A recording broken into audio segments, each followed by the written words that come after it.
5 лет назад Якутию возглавил Егор Борисов. Круглая дата наступит буквально через пару недель. И в ближайших выпусках мы будем говорить о состоянии дел, итогах работы и задачах на перспективу по основным направлениям жизнедеятельности республики. Эфир нашей программы продолжит рубрика «Актуальное интервью». Сегодня гость – министр охраны природы Якутии Сахамин Афанасьев. А я на этом с вами прощаюсь. Всего доброго и хороших выходных.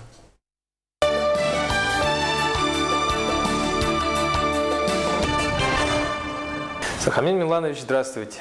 Добрый день. В середине этого месяца исполняется ровно 5 лет, как республикой руководит глава Егор Борисов. Скажите, пожалуйста, какие за это время достигнуты показатели и успехи? Понятно, что их немало. Поговорим о самых основных и главных. Во-первых, в республике налажен очень действенный, объективный экологический контроль в части мониторинга.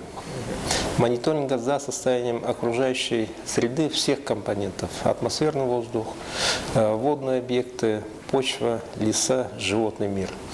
Это благодаря становлению Республиканского информационно-аналитического центра мониторинга, который проводит очень объективные аналитические изыскания и дает очень точные показания по всем параметрам окружающей среды. Второе направление, о котором бы хотелось тоже сообщить, это поддержка Егора Афанасьевича при диалоге с крупнейшими хозяйствующими субъектами, недропользователями и природопользователями.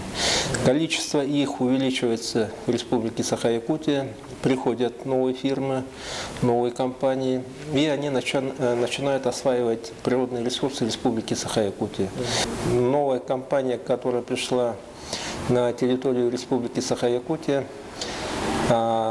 чтобы обеспечила экологическую безопасность проекта в целом. В чем это выражается?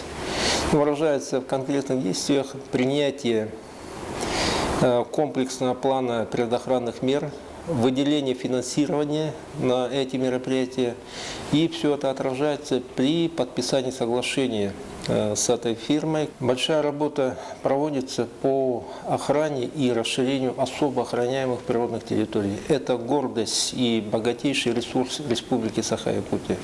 1/3 территорий республики является особо охраняемыми природными территориями. Здесь мы как раз сохраняем и приумножаем то богатство, биологическое разнообразие, которое мы имеем, и гордимся. Здесь представлены все виды представлены в Красной книге, флора, фауна. И несомненным успехом, конечно, явилось внесение природного парка Ленские столбы и ее объектов в список всемирного наследия ЮНЕСКО по природным объектам. Все достигнутые успехи и показатели – это безусловный фундамент для дальнейшего развития, для перспектив. Какие задачи стоят перед вашим ведомством в ближайшее будущее?